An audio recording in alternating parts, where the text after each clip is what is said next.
ঔষধ হলে আপনারা কেউ না খেয়ে থাকেন?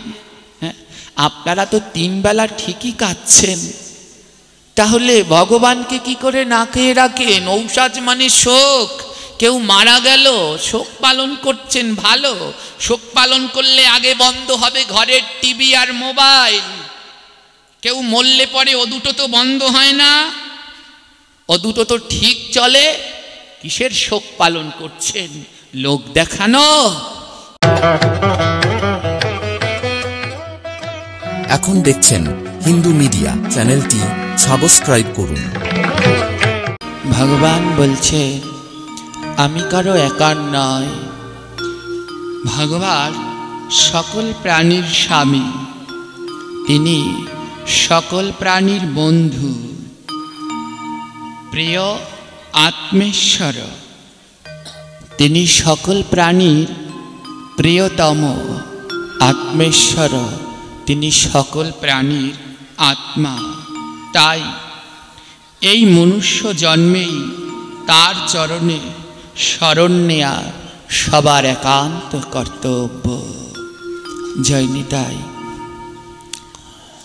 ভগবান শুধু মনুষ্য জাতির নয়, ভগবান সবার, জগতে যত প্রাণী আছে তিনি সবার বন্ধু, তিনি সবার প্রিয়তম, তিনি সবার আত্মা।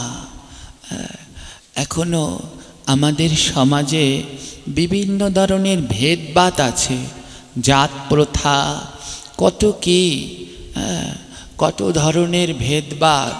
এখনো এই ভেদভাদগুলো দূর হয়নি।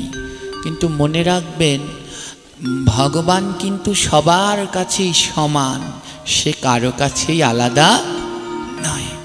সে আপনারও বন্ধু, আমারও বন্ধু, ওই যারা অন্য প্রাণী জগতের আছে তাদেরও সে বন্ধু, সে কোনো কারো একার বন্ধু নয়। তাই দেখুন, যখন আমরা ভগবান কৃষ্ণকে প্রণাম করি, হা কৃষ্ণ করুণা সিন্ধুনা সিন্ধ বন্ধুনা বন্ধ, বন্ধু রস্যুকার দিলে এক বচন, একার বন্ধু। যখন রস্যুকার কেটে ওকার দেবেন, বন্ধ উচ্চারণ হবে বন্ধ, বহু বচন। ভুল উচ্চারণ করি আমরা, 100তে 80 ভাগ ভুল উচ্চারণ করি, বলি বন্ধু সিন্ধু, না, দেখবেন ওখানে রস্যুকার নেই, বাড়িতে গিয়ে খুলে দেখবেন ওখানে ওকার, বন্ধ সিন্ধ ওকার আছে। বন্ধু হলে এক বচন, সে শুধু আমার হয়ে যাবে, কিন্তু ভগবান কারো একার নয়, বন্ধ, সে সবার, হ্যাঁ, সে কোনো কারো একার নয়। রাসমণ্ডলে শ্রীমতী রাধিকা এই ভুলই করেছিলেন। একসময় রাধারানী ভেবেছিলেন কৃষ্ণ শুধু আমার, যেই না ভেবেছে আমার, আর তাকিয়ে দেখে ভগবান রাসমণ্ডলে নেই। কোনোদিন আমার ভাবা যাবে না, ভগবান সবার, ভগবান সবার, সে কারো একার জন্যে নয়। হ্যাঁ, এই মানব জীবন তখন ধন্য হবে জানেন, যখন আমরা এই আমার কথাটি ত্যাগ করতে পারবো। যেই দিন আমার কথাটি ত্যাগ করা যাবে, সেই দিনই আমাদের এই মানব জীবনখানা ধন্য, আমাদের ভজন জীবন সার্থক। যেই দিন এই আমার শব্দটা ত্যাগ হবে। হ্যাঁ, ঠাকুর রামকৃষ্ণ তিনি মা কালীর আরাধনা করতেন। হ্যাঁ, তাই তার কাছে মা কালী ভগবান। হ্যাঁ, যে যার আরাধনা করে, হ্যাঁ, তার কাছে সেই তার ভগবান। ঠাকুর রামকৃষ্ণ মা কালীর আরাধনা করতেন, তাই মা কালীকেই সে ভগবান জ্ঞান করতেন। তো ঠাকুর রামকৃষ্ণের এক ভক্ত ছিল জমিদার। হ্যাঁ, তো জমিদার, তার মনের অনেক ধন সম্পদ অডেল, কোনো কিছুর শেষ নেই, কিন্তু মনের ভিতরে একটা ইচ্ছা। কি ইচ্ছা? সর্বস্ব ত্যাগ করে জীবনের শেষ সময় ভগবানের সেবা করবে। তো সে ঠাকুরের ভক্ত। তো জমিদার অনেক চেষ্টা করেছে ত্যাগ করবার জন্যে, কিন্তু কিছুতেই ত্যাগ করতে পারছে না। হ্যাঁ, তার অনেক অট্টালিকা, সহায় সম্পদ, পুকুর, আমবাগান, কত কি আছে। অনেক চেষ্টা করেছে ত্যাগ করবার জন্যে, কিন্তু কিছুতেই সে ত্যাগ করতে পারছে না। এক পর্যায়ে কি হলো, সে রামকৃষ্ণদেবের কাছে, ঠাকুরের কাছে শরণাপন্ন হলেন। ঠাকুর রামকৃষ্ণকে বললেন, ঠাকুর আমি চাই আমার শেষ বয়স আমি আপনার কাছে দক্ষিণেশ্বরে মায়ের সেবায় কাটাবো, কিন্তু কিছুতেই পারছি না, বলুন তো কেন পারছি না। তো ঠাকুর বলছে সময় হোক। জমিদার বলছে তাহলে একটা দিন আমার সাথে আমার বাড়িতে একটু যাবেন, আমার যে জমিদার বাড়ি ওখানে একটু যাবেন, একটু ঘুরে ঘুরে দেখবেন আমার কত কি আছে, একটু দেখবেন, যাবেন কি ঠাকুর? অনেক অনুনয় বিনিময় করে ঠাকুরকে রাজি করালেন। ঠাকুর বলল বেশ তাহলে যাব। ঠাকুরকে নিয়ে গেলেন জমিদার তার বাড়িতে, নিয়ে ঠাকুরকে ঘুরে ঘুরে দেখাচ্ছে, দেখুন ঠাকুর এই যে 5 তলা প্রসাদটা, এই রাজপ্রসাদটা এ আমার নিজের হাতে তৈরি করা, এ আমার পিতৃপুরুষের নয়, এ আমার। ঠাকুর বলছে ভালো তো। সামনে দুটো জোড়া দিঘি, বিশাল বড় বড়। ঠাকুর এই যে বড় দিঘি দুটো দেখেছেন, এ দিঘি আমার, আমি নিজের হাতে খনন করেছি। ঠাকুর বলছে ভালো। ঘরের পিছনে নিয়ে গেছে, জমিদার বাড়ির পিছনে বিশাল বড় বড় আম বাগান। ঠাকুর এই যে বড় বড় আম বাগান, এগুলো আমার, এতে খুব সুন্দর আম হয়, আমি নিজের হাতে রোপণ করেছি। ঠাকুর বলছে ভালো। ঘরে নিয়ে আসছে, কত কি দেখাচ্ছে, দেখুন ঠাকুর এটা সেগুন কাঠের খাট, হ্যাঁ এটা চেয়ার, এই সেই কত কি, এগুলো সব আমার। ঠাকুর বলছে খুব ভালো। ছেলেদেরকে নিয়ে এসেছে, দেখুন ঠাকুর এই ছেলে আমি বিদেশ থেকে পড়াশুনো করিয়ে ডাক্তার বানিয়েছি, এই মেয়েকে আমি বিদেশ থেকে পড়াশুনো করিয়ে উকিল বানিয়েছি, দেখুন এরা সব আমার ছেলে মেয়ে। ঠাকুর বলছে খুব ভালো। সব ঘুরে দেখা শেষ। ঠাকুর বলছে তাহলে এবার আমি যাই। জমিদার বলছে আপনি যাবেন মানে? আমাকে তো এটাই বললেন না, কবে আমি এই সব ত্যাগ করে আপনার কাছে যেতে পারবো সেটাই তো এখনো বললেন না। যাই মানে? আপনাকে নিয়ে আসলাম, আমি এই সব ত্যাগ করে, আমার এই সবের উপরে এত লোভ, আমি ত্যাগ করতে পারছি না। আপনি আমায় এটা তো বলুন, এই সবের উপরে কবে আমার এই লোভ ত্যাগ হবে? ঠাকুর বলছে বেশি কিছু লাগবে না, শুধু আটা বাদ দাও। ঠাকুর বললেন বেশি কিছু লাগবে না, শুধু আটা বাদ দিয়ে দাও। জমিদার বললেন বুঝলাম না। বুঝলে না? হ্যাঁ, এই ঘর তোমার, পুকুর তোমার, বাগান তোমার, খাট তোমার, ছেলে তোমার, মেয়ে তোমার, এই যে প্রত্যেকটা কথার শেষে বললে এই বাড়ি আমার, পুকুর আমার, খাট আমার, পালঙ্ক আমার, বাগান আমার, ছেলে আমার, মেয়ে আমার, এই আমার এই আমার থেকে শুধু আটা বাদ দিয়ে দাও, তাহলেই তুমি দেখবে মায়ের কাছে চলে আসবে। ঠাকুর তো মাকেই ভগবান ভাবতো, তো আদি আমার দিয়ে যদি বাদ দিয়ে দেয় তাহলে কার? হ্যাঁ, ঠাকুর বললেন শুধু আটা বাদ দিয়ে দাও, দেখবে তাহলে তুমি অনায়াসে মার কাছে চলে যাবে। মার বাদ দিয়ে দিলে মার। ঠাকুর বললেন এ জগতে তোমার কিছু নেই, এসব মার। হে কৃষ্ণ ভক্তগণ, তাই এ জগতে আমার বলতে কিছু নেই, সব আমার প্রাণ গোবিন্দের। যেই দিন এই ধারণা হৃদয় মাঝে উদিত হবে, সেই দিনই ঠিক প্রভুর শ্রীচরণে পৌঁছে যাওয়া যাবে। তাই মনের ভিতরে আমিত্বটা থাকলে চলবে না। ভাগবতের এই শ্লোক বললেন ভগবান কারোর একার নয়, সে সবার। তাই দুর্লভ মানব জন্ম পেয়ে অতি তাড়াতাড়ি ভগবানের চরণে শরণাপন্ন হও, অতি তাড়াতাড়ি ভগবানের শ্রীচরণে শরণাপন্ন হও। বলে কেন ভগবানের চরণে শরণাপন্ন হব কেন? ও চরণে কি আছে? বলে ও চরণে যা আছে তা তুমি কল্পনাও করতে পারো না। কত যুগী ঋষি মণিগণ অনন্তকাল ধরে প্রভুর ওই চরণ দুটি পাওয়ার আশায় জন্ম জন্মান্তর ধরে আরাধনা করে চলেছে, ভগবানের ওই দুটি রাতুল চরণ পাওয়ার জন্যে জানো। তাই ভাগবতের এই শ্লোক বলছে সর্বস্ব ত্যাগ করে প্রভুর শ্রীচরণে আশ্রয় নাও, যা তুমি অর্জন করেছো সব ভগবানের। ভগবানের ওই চরণতলে জানেন 19টি চিহ্ন আছে। ভগবানের চরণতলে 19টি চিহ্ন আছে। বাম চরণে 8টি আর ডান চরণে 11টি চিহ্ন রয়েছে। বাম পদস্পকম अर्ध चंद्रकालशम त्रिकोणधनुषेखम गोष्पदां पुष्टिका शंखम विराजितम् दक्षिणपदास्पकं कैनष्टकां शस्तेकम् चक्रां छत्रां जव अंकुशां ध्वज पवि जम्बूर्ध्वरेखा अनाम्बुजं सदा विराजिताम्। भगवाনের বাম চরণে অর্ধচন্দ্র কলশম, 4টি কলস রয়েছে। প্রত্যেকটি চিহ্নের তাৎপর্য রয়েছে। এই 19টি চিহ্নের তাৎপর্য ব্যাখ্যা করতে 19 দিনই সময় লাগবে। এক একটা চিহ্ন নিয়ে আলোচনা করতে গেলে এক এক দিন সময়ের প্রয়োজন।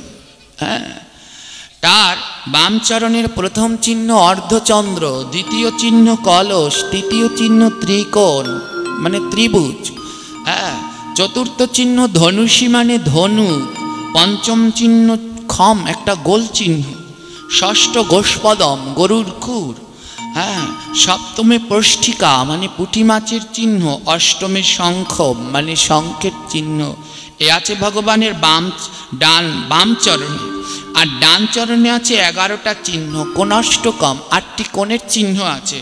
স্বস্তিকম একটি স্বস্তিকের চিহ্ন, ছত্রম একটি ছাতার চিহ্ন, চক্রম একটি চক্রের চিহ্ন, জবম একটি জবের চিহ্ন, অঙ্কুশম অঙ্কুশ ওই যে হাতিকে যা দিয়ে আঘাত করে অঙ্কুশের চিহ্ন, হ্যাঁ, ধ্বজ একটি পতাকার চিহ্ন, পবি মানে হলো বজ্র, বজ্র চিনেন তো?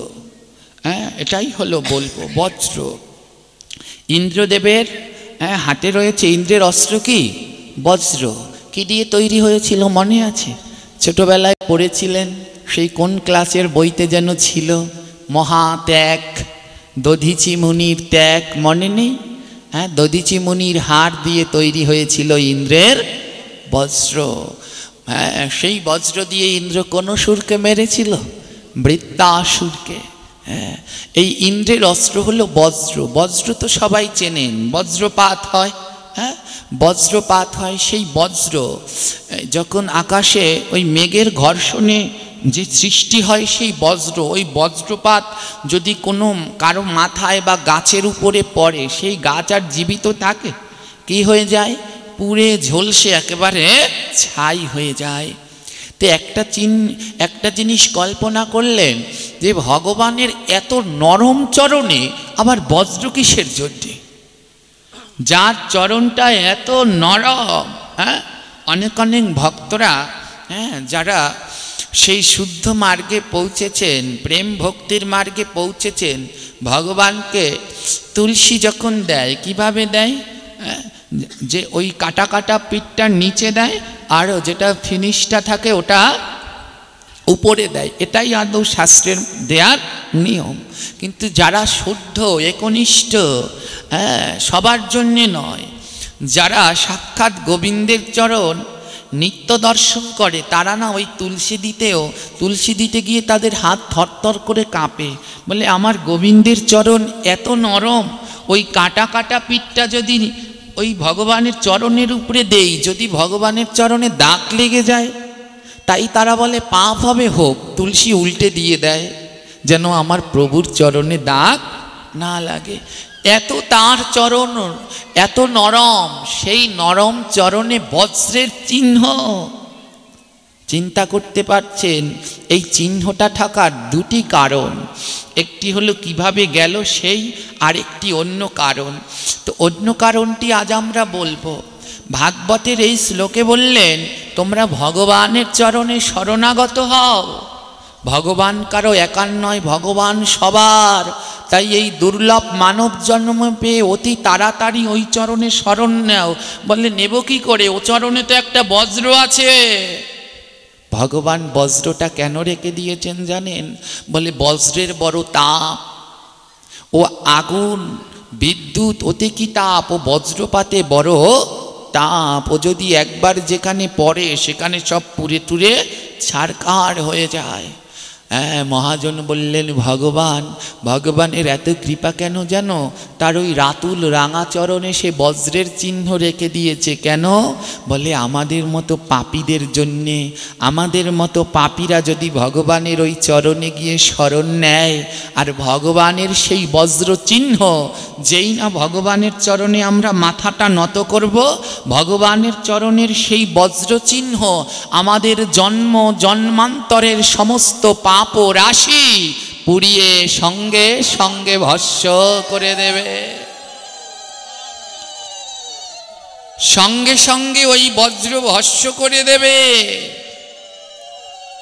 তাই আমার গোবিন্দের এত দয়া, আমাদের কৃপা করবার জন্যে চরণের মধ্যে সেই বজ্রের চিহ্ন রেখে দিয়েছে। বলে তোরা একবার শুধু আয়, এসে এই চরণে মাথাটা নত কর, দেখবি তোদের জন্ম জন্মান্তরের পাপ রাশি পুড়ে ভস্ম হয়ে যাবে। আর কি করবে বলুন তো, আর কি করবে? তাও আমরা দিন অন্তে ভগবানের চরণে একটু মাথাটা নত করতে চাই না, দিন অন্তে একটু সাধুগুরু বৈষ্ণবের চরণে মাথা নত করতে চাই না। তাই মহাজন বলছে বৈষ্ণব দেখিয়া নানোয়া মুন্ডু তার মুন্ডু পরে গিয়া নর কিরকুন্ডু। বলে এই মুন্ডুটা কেন দিয়েছে জানো?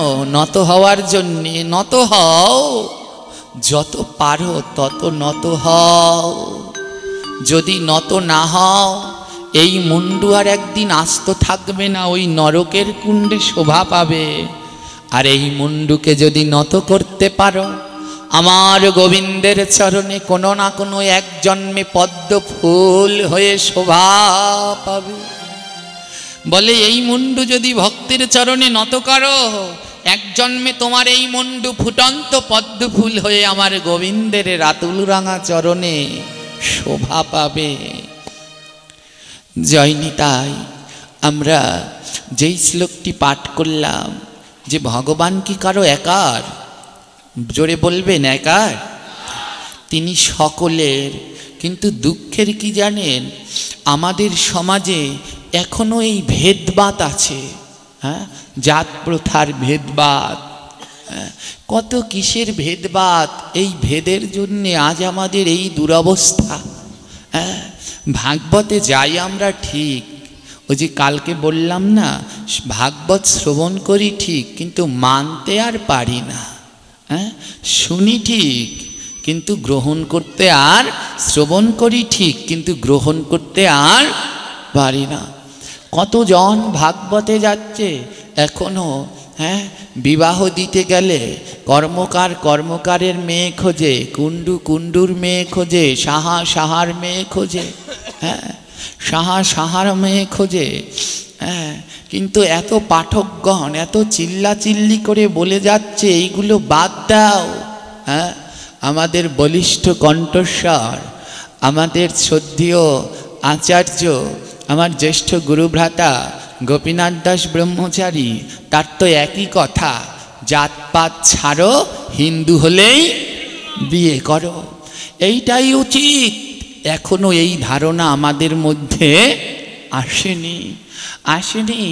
হ্যাঁ, কিভাবে আরো অধপতনের দিকে আমরা যাব তার প্রস্তুতি গ্রহণ করছি। এখনো জানেন যারা নিচু জাতি আছে তাদেরকে বিভিন্ন কথা শোনানো হয়। কি বলে, যারা জুতো সেলাই করে, মুচি, এদেরকে নিয়ে বিভিন্ন কথা বলে, কিন্তু এরা জানেই না যারা চুলদাড়ি কাটে, এদেরকে বিভিন্ন কথা বলে, যারা কাপড় চোপড় ধোয় এদেরকে নিচু জাতি বলে। সাক্ষাৎ মহাপ্রভু বললেন, এই 3 গৃহে যতক্ষণ আহার না করবে ততক্ষণ তোমার চিত্ত শুদ্ধ হবে না। রহিদাস তিনি মুচি ছিলেন, তার গৃহে সাক্ষাৎ ভগবান থাকতেন। পরামানিক পড়ে দেখবেন, মহাপ্রভু যখন সন্ন্যাস নিবেন তখন মধুপরা নাপিতের কাছে গিয়েছিলেন মস্তক মুন্ডন করতে, আশীর্বাদ করেছিলেন মহাপ্রভু, আমি আশীর্বাদ করলাম তোমার এই বাটির মধ্যে গঙ্গা থাকবে। ওই শিলকে আশীর্বাদ করেছিলেন তোমার এই বাটির মধ্যে গঙ্গা থাকবে, এই জল যার গায়ে লাগবে তার গঙ্গা স্নান হয়ে যাবে। কিন্তু তাকে ছুলে পরে ছুঁই ছুঁই শুরু হয়ে যায় আমাদের ধর্মে। ধোপাকে ছুলে পরে যে জামা কাপড় পরিষ্কার করে তাকে ছুলে পরে অশুদ্ধ হয়ে যায়। ওদিকে আবার সেই ধোপা যদি না স্পর্শ করে তাহলে তোমরা শুদ্ধ হও না। ধিক্কার জানাই। এক বাবা কালকে আমাকে বলছে, বাবাজি একটু এ বিষয়ে বলবেন, বড় কষ্ট হয়, আমরা নিচু বলে আমাদের খুব তুচ্ছ-তাচ্ছিল্য করে একদল মানুষ। আমি তাদেরকে বলবো, যারা তুচ্ছ-তাচ্ছিল্য করে আপনি ভুল বলেছেন, ওরা মানুষ না। যারা এমন তুচ্ছ-তাচ্ছিল্য করে ওরা মানুষ না। হাত বা মুখ থাকলেই মানুষ না। মানুষ হওয়ার জন্য একটা মন থাকা চাই, আর যার মন আছে সেই মানুষ। গীতা পড়ে দেখবেন, গীতার ভিতরে ভগবান কত সুন্দর করে বললেন।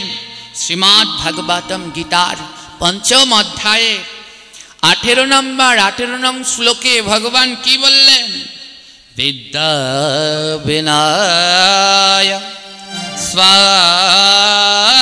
স্বাম্পন্নে ব্রহ্মাণি গবেহস্তিনি শুনি চ এব স্বাপকে চ পণ্ডিতাঃ সমদর্শনা। ভগবান বললেন, বিদ্যা বিনয় সম্পন্ন ব্রাহ্মণ। যার ব্রাহ্মণ, সব আর ব্রাহ্মণ না, পৈতা থাকলেই ব্রাহ্মণ নয়। বললেন ব্রাহ্মণ, এই শ্লোকে বললেন বিদ্যা বিনয়। যেই ব্রাহ্মণের ভিতরে বিদ্যা আছে, জ্ঞান আছে, বিনয় আছে, নর্মতা ভদ্রতা আছে, বিদ্যা বিনয় সম্পন্ন ব্রাহ্মণ। আর কে? গবি মানে গাভী, হস্তিনী মানে হাতি, আর শুনি মানে কুকুর। অর্থাৎ যিনি জ্ঞানী ভক্ত, যিনি জ্ঞানী ভক্ত, যার ভিতরে জ্ঞান আছে, সে বিদ্যা বিনয় সম্পন্ন ব্রাহ্মণ। গাভী, হাতি, কুকুর, চণ্ডাল, পণ্ডিত সকলের ভিতরেই একই দর্শন করেন। যিনি জ্ঞানী ভক্ত, ব্রাহ্মণের ভিতরেও যা আছে, হাতির ভিতরেও তা আছে, কুকুরের ভিতরেও তা আছে, চণ্ডালের ভিতরেও তা আছে। যিনি জ্ঞানী তিনি সকলের ভিতরে সেই গোবিন্দের পরমাত্মার আত্মাকে দর্শন করে। যিনি তার সেই জ্ঞানটাকে জাগাতে পেরেছে সে পেয়ে গেছে, আর যে জাগাতে পারেনি সে এখনো সেই স্তরেই রয়েছে। কুকুর হয়েও ভক্ত হওয়া যায়, প্রমাণ সেন শিবানন্দের গৃহের কুকুর। হাতি হয়েও ভক্ত হওয়া যায়, প্রমাণ গজেন্দ্র উপাখ্যান। গজেন্দ্র উপাখ্যান।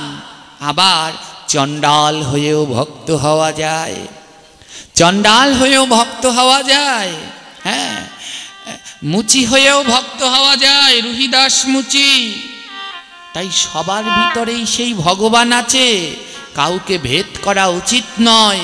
যারা এই ভেদভাদ করে তারা মানুষের রূপ ধারণ করা, কিন্তু আদৌ তাদের মনের ভিতরে কোনো মানুষত্ব নেই, কোনো মানুষত্ব নেই।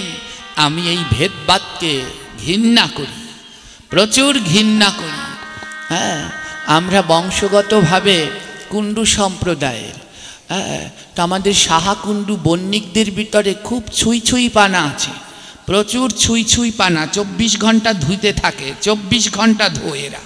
হ্যাঁ, কেউ একজন মারা গেলে পরে ঘরের লেম থেকে, লেম চিনেন তো বরিশালের ভাষায় কি বলে এদিকে, বাতি বা কুপি, ওই লেম থেকে আরম্ভ করে বাথরুমের বদনা একটাও বাদ দেয় না, সব ধুইতে থাকে।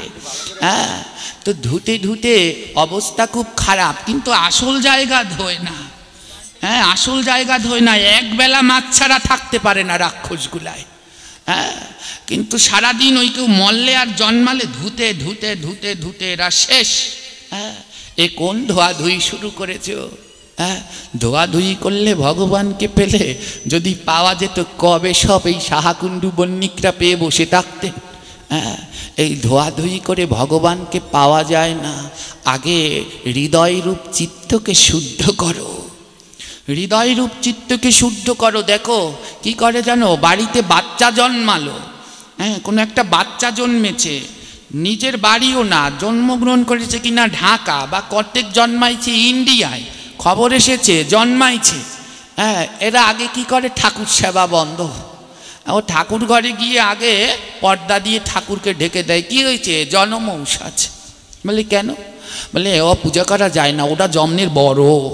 বলে কেমন বড়? বলে মরার দায় করা যাইতে পারে, জন্মাইলেও ধরতেও নাই, ছুঁইতেও নাই, ও কিছুতেই করা যাবে না।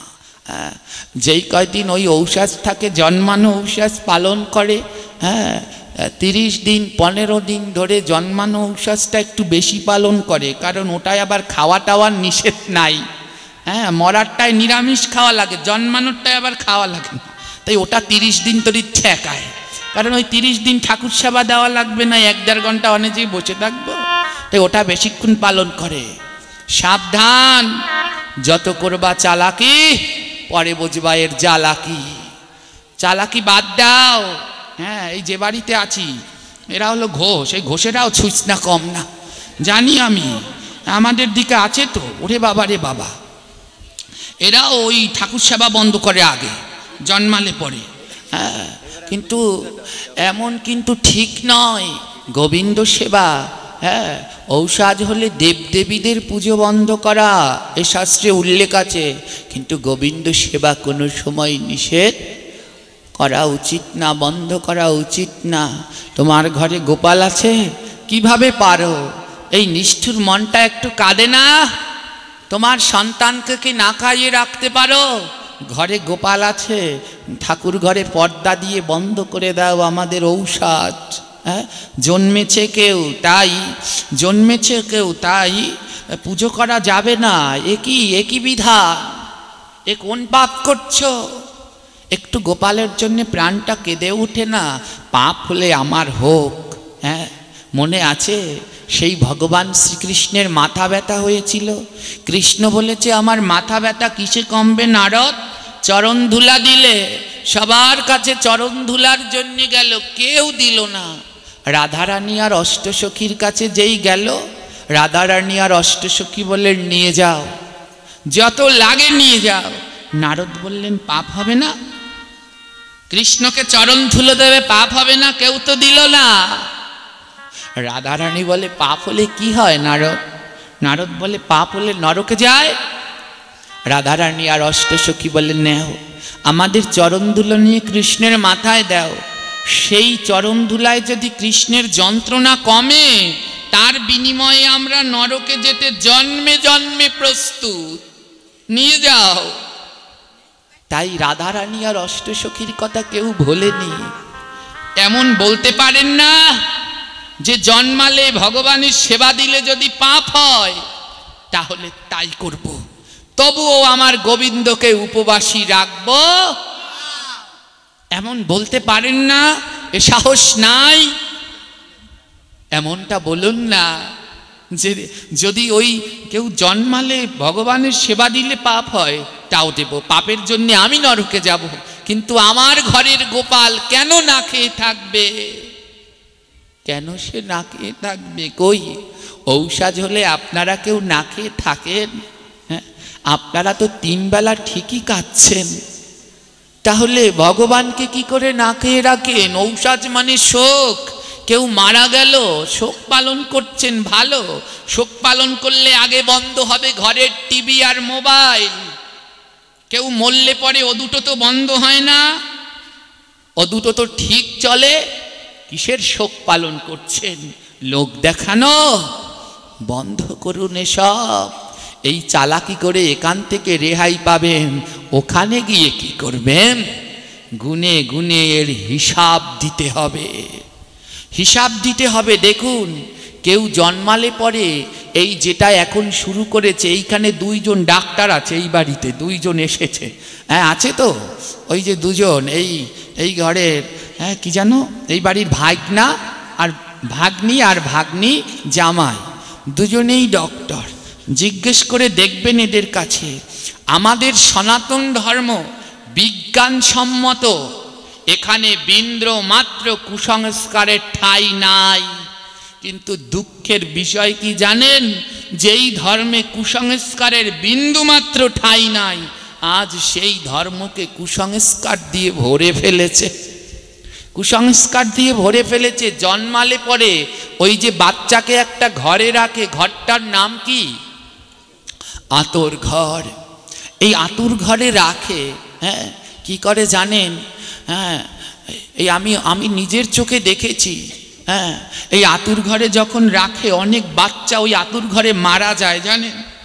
হ্যাঁ ওই বুড়া বুড়ি কতগুলো আছে, ওদের অত্যাচারে অনেক বাচ্চা আতুর ঘরে মারা যায়। হ্যাঁ কি করে, যখন ওই বাচ্চাটা হয় আতুর ঘরে নিয়ে রাখে, নিয়ে কি করে, ছেঁড়া কাতা, ছেঁড়া ল্যাপ, ছালা, নাড়াকুটো এইসব দেয়। এখনো আছে, এখন বরং অনেক পরিবর্তন হয়েছে, কিন্তু এখনো অনেক কঠোর পরিবারে এইসব নিয়ম এখনো রয়েছে। হ্যাঁ তাদেরকে বলি আর অত্যাচার করেন না, এবার থামেন, এবার থেমে যান। ওই আতুর ঘরের ভিতরে নাড়াকুটো দিয়ে, ছালা দিয়ে, তারপরে ওই ছোট্ট বাচ্চা আর সেই যন্ত্রণায় যুক্ত মাকে রেখে দেয়। আর শোয়ার জন্যে যেই খাতাটা লাগে না, ওই ছেঁড়া কাতাটা দেয়। ঠান্ডায় বাচ্চার নিউমোনিয়া হয়ে যায়, মায়ের কি কষ্ট হয়, বিভিন্ন রোগ ব্যাধিতে। ঠান্ডায় তো অনেক ঘটনা আছে, ওই আতুর ঘর পালন করতে গিয়ে অনেক বাচ্চা মারা গেছে। দেখুন ইতিহাস, অনেক বাচ্চা মারা গেছে। এটা আতুর ঘর নয়। আতুর ঘর কি? ওখানে বাচ্চাকে সুরক্ষিত রাখবার জন্যে, ওখানে বাচ্চাকে সুরক্ষিত রাখবার জন্য ওই আতুর ঘর। ছোটবেলায় কৃষি শিক্ষা বইতে পড়েননি? ওই মাছের আতুর ঘর আছে, যেন বড় মাছরা ছোট মাছকে খেতে না পারে। হ্যাঁ আতুর ঘর কি? ওই বাচ্চাটা ছোট, ও তো এই পৃথিবীর সাথে ওর কোনো সংযোগ নেই, ও তো মায়ের গর্ভে থেকে সবে বেরিয়েছে। তাই এই পৃথিবীর কঠিন আবহাওয়া, কঠিন রোদ বাতাস ও সহ্য করতে পারে না, চিৎকার শব্দ সহ্য করতে পারে না। তাই কি করে, একটা মাস ধরে ওকে আলাদা জায়গায় রাখা হয়, ধীরে ধীরে যেন এই পরিবেশের সাথে ও মিলে যেতে পারে। হ্যাঁ এই সব জায়গায় রোগ জীবাণু ঘুরে বেড়াচ্ছে। যদি ছোট্ট বাচ্চাকে নিয়ে ঘুরে বেড়ায়, ওর ভিতরেও বিভিন্ন রোগ জীবাণু প্রবেশ করতে পারে। তার জন্যে কি করা হয়, এক মাস ধরে ওকে আলাদাভাবে আতুর ঘরে রাখা হয়। আতুর ঘরে রাখা হয় কেন? বলে ওকে যদি ওই সব মানুষের মধ্যে রাখে, ওর ভিতরে বিভিন্ন জীবাণু প্রবেশ করতে পারে। যখন আতুর ঘরে ঢোকে, দেখেছেন এখনো আছে কিনা জানি না, যখন আতুর ঘরে ঢোকে, একটা মাটি হাঁড়ির ভিতরে বা তাওয়ার ভিতরে কয়লা বা কিছু রাখা হয়, গরম রাখা হয় তো। হ্যাঁ কি করা হয়, একটা কয়লা বা তুষ, ধানের তুষ জ্বালিয়ে রাখা হয়। যখন আতুর ঘরে কেউ ঢোকে, কি করে, হাত পা ভালো মতো ওতে সেকে তারপরে আতুর ঘরে ঢোকে। কেন? ওটা কোনো সুইসনে নিয়ম নয়।